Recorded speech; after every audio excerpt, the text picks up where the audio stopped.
नमस्कार. मी प्रशांत स्वामी, पोलीस उपायुक्त छत्रपती संभाजीनगर. रात्री समृद्धी महामार्गावर खिळे असल्याबाबतचा एक व्हिडिओ सोशल मीडियावरती व्हायरल झाला होता.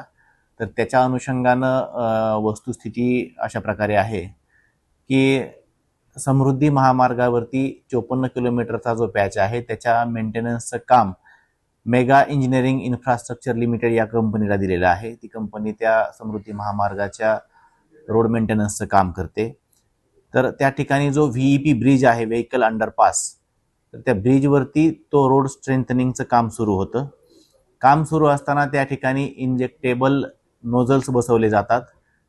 त्या नोझल्सद्वारे केमिकल त्याच्यामध्ये इंजेक्ट केलं जातं किंवा सोडलं जातं. या प्रोसिजरसाठी 24 तासाचा वेळ लागतो. काल सकाळी ते नोझल्स बसवलेले होते आणि आज सकाळी ते काढण्यात आलेले आहेत. समृद्धी महामार्गावरती लेन नंबर 1 वरती हे काम चालू होतं, साधारणतः 15 फूट अंतरापर्यंत. लेन नंबर 2 आणि 3 या दोन्ही लेन सुरू होत्या आणि ज्या लेनवरती काम चालू होतं त्या ठिकाणी बॅरिकेटिंग करण्यात आलेलं होतं.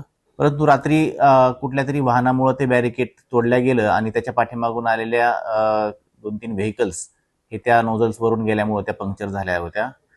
परंतु त्या ठिकाणी कुठल्याही प्रकारचे खिळे लावले होते किंवा अशा प्रकारची कुठलीही घटना त्या ठिकाणी घडलेली नाही. ज्यावेळी घटना घडली त्यावेळी तात्काळ